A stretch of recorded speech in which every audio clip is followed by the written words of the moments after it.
I'm divorcing you, you fool. My husband shouted over the phone just as I had returned from a business trip. I've put up with you so much until now, but I've reached my breaking point.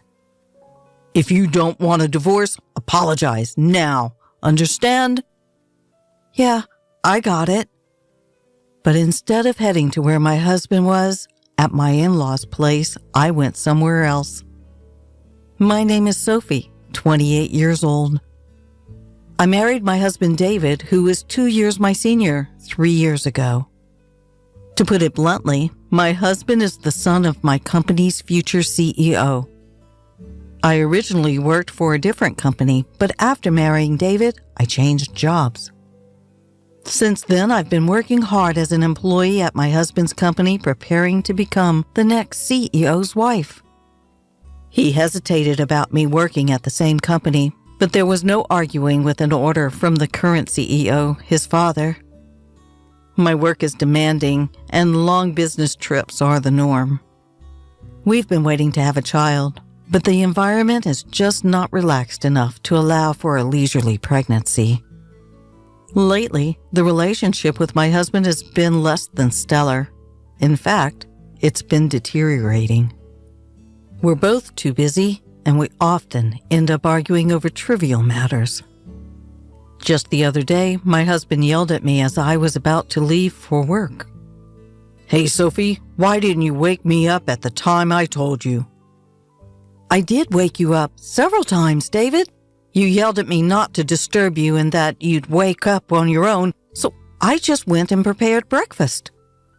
What? I never said anything like that. Stop lying. I'm not lying. I tried to wake you up at least 20 times, and your alarm was blaring the whole time. You can't imagine what's going to happen if I'm late today. I'll get chewed out by my dad again.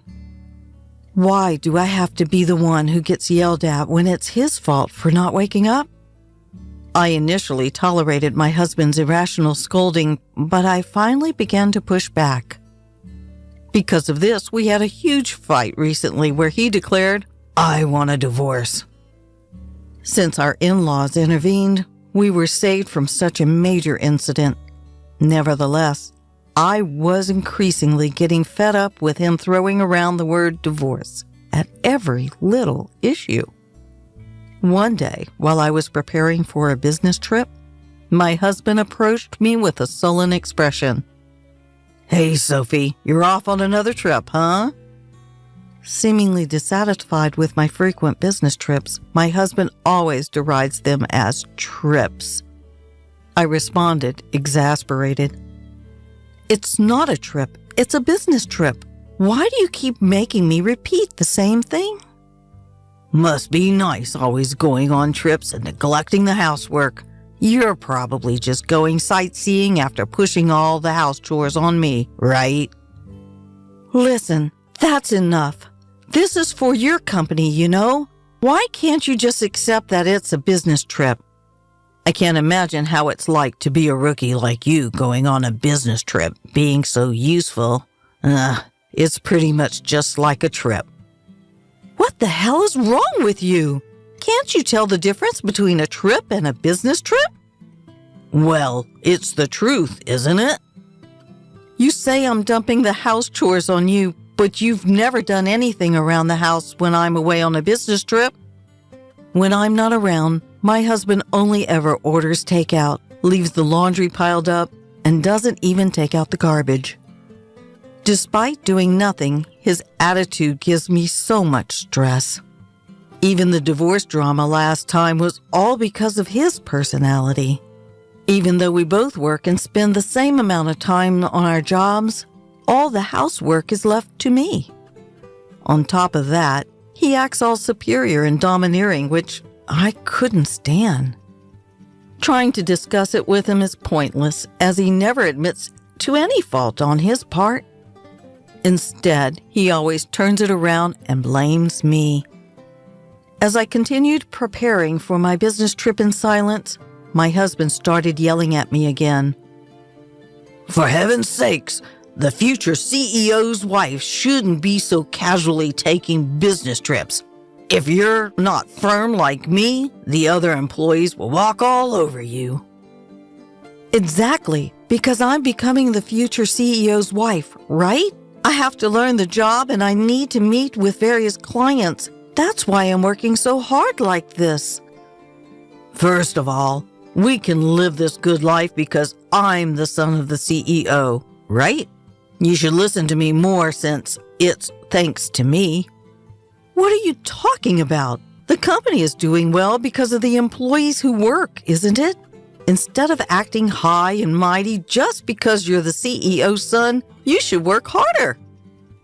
To such words, my husband's face turned beet red and shouted, "What did you say? What do you mean by work harder?" The other day, I heard the other employees gossiping, you know. They said you always push overtime and bothersome tasks onto others and constantly complain. What? Who said that? I'll fire them on the spot. That's not the point. How can you not see that you're the one at fault? How can you not understand that you're sullying your father's name?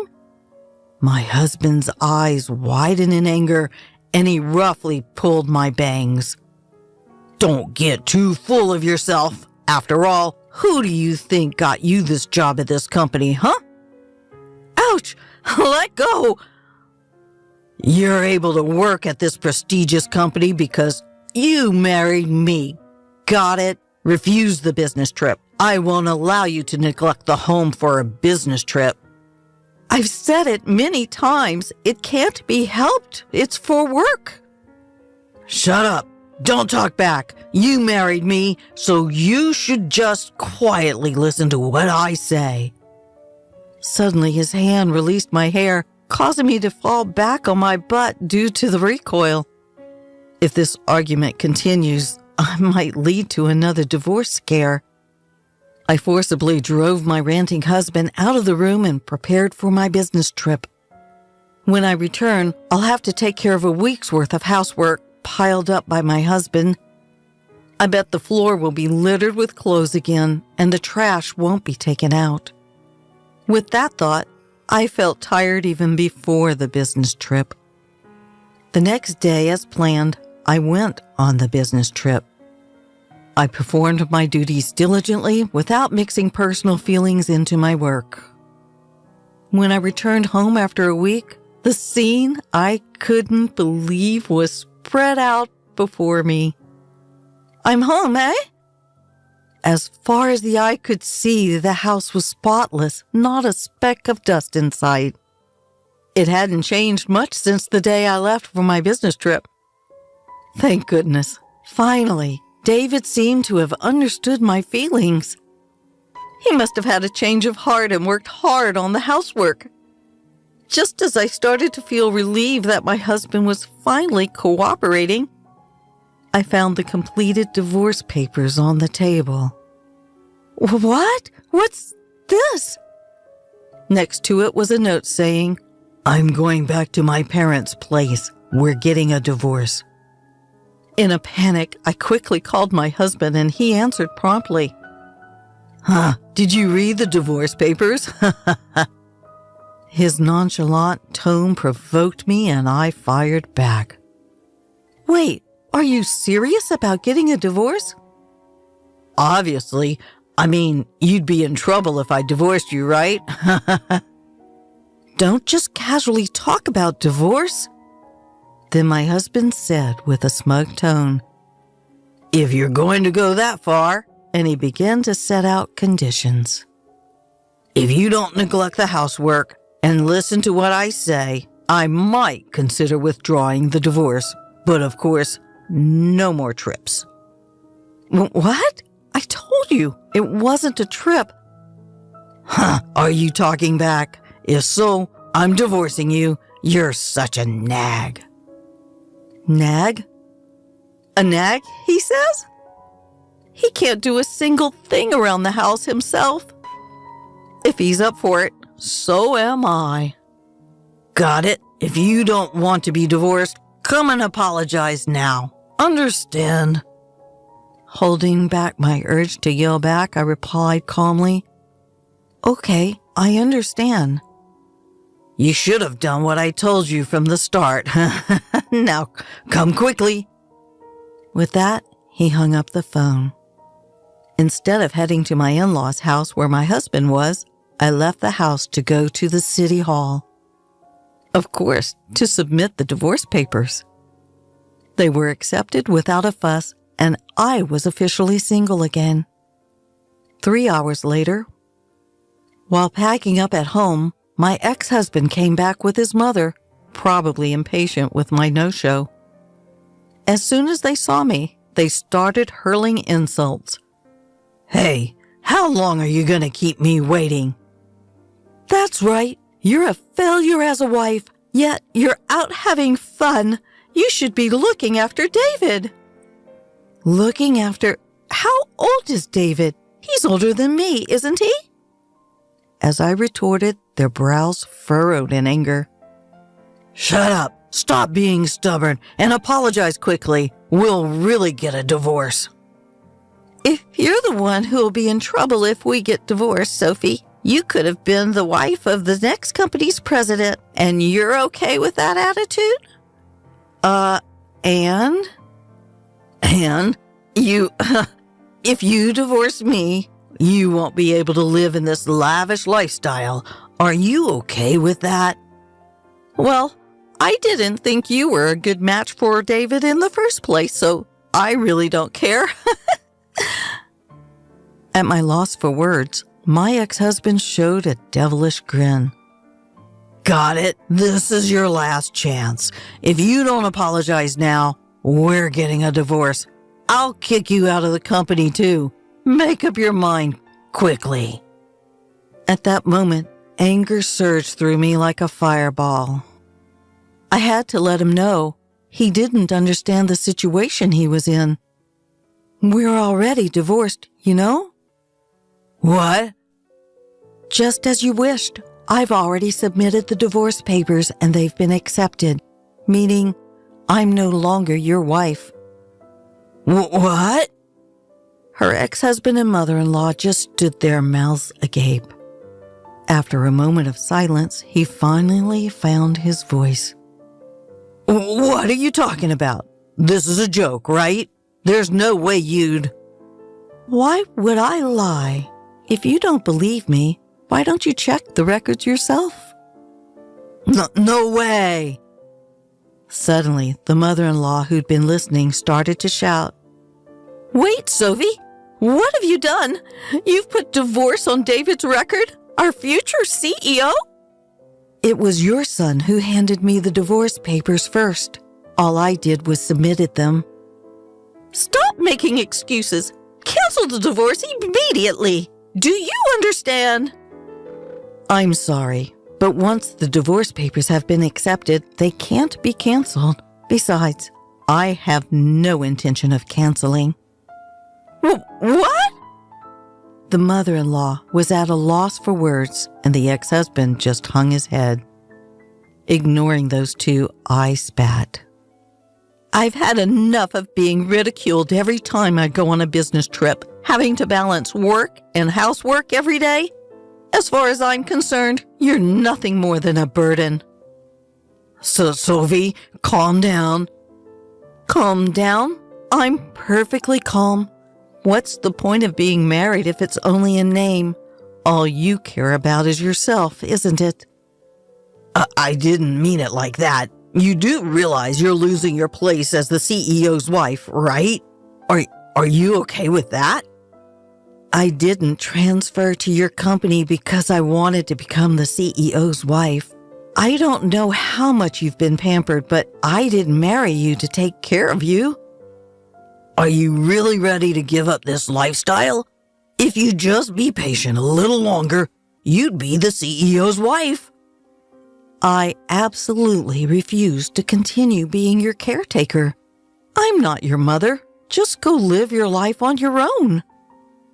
With the intensity like never before, my husband was completely teary-eyed. His mother-in-law took her turn, stuttering out her final provocation. "Wait, Sophie? You don't understand what you're doing. What exactly? If you divorce David, you'll also lose your job. And so what? What? I've already informed your father that I'll be quitting the company. What? The mother-in-law and ex-husband's eyes widened in surprise. To confirm the truth, my ex-husband started calling his father. After a few rings, his father answered and he put the call on speaker. Dad, listen to this. Sophie went and decided to divorce me on her own. Yeah, I heard. She told me she's quitting the company, too. She's so selfish. Can't you fire her immediately with your CEO powers? Well, I guess I should fire someone ASAP. You. Yeah, that's right. Wait, what? In place of the dumbstruck ex-husband, his mother-in-law confronted her husband. What do you mean by that? There's nothing to explain. David's a nuisance who contributes nothing to the company. I'm disappointed in your work ethic. Wait, what? How can you suddenly say that about our son? Keep quiet. The father-in-law strongly rebuked his wife. David, your work performance is poor. You use the company's supplies without permission. You casually make advances to female employees. You complain about the company cafeteria. You're just no good. Do you think I don't know that you're being called incompetent by your subordinates? No, that's not true. It can't be. I can't cover for you any longer, even if you are my son. You understand this, right? Being the boss's son doesn't make the company a sweet ride. But that doesn't mean you have to fire me. The only thing I can commend you for is marrying a capable wife. Sophie will continue to work for the company, but you're fired, David. At his father's words, my ex-husband's eyes widened in shock. Unfazed by his reaction, the father-in-law continued. Unlike you, Sophie is meticulous in her work and brings in a lot of contracts. She's highly regarded by our clients. There are many companies that have contracted with us because of her. Sophie? But she was just assigned to business trips because she's new. Don't be ridiculous. We trusted Sophie, so we sent her on more business trips. You were making fun of her, calling it vacation or something, weren't you? No, I didn't. Let me tell you, there's no home for you to return to until you become independent. Never come back to this house. Got it? No way. And so, my ex-husband was disowned by his father-in-law, lost his job, and couldn't even return to his parents' home. When his mother tried to protect her son, his father told his wife, "It's because you spoil him," and was also given a divorce notice. The two of them used up their savings to start living in an apartment, but they have been unable to find work, and their unemployment continues. I still get messages from my ex-husband. Sophie, I was wrong. I won't make fun of you anymore. I promise to take care of myself, so please come back. I can't take it anymore. Help me. He was so persistent that I finally blocked his number. I shouldn't have to deal with that mama's boy anymore. On the other hand, I'm still working hard under my father-in-law, who is the CEO. Now I have my own subordinates, and I'm spending fulfilling days. It's really good that my father-in-law is an understanding manager. From now on, I want to strive towards my goals without being trapped in meaningless family relationships.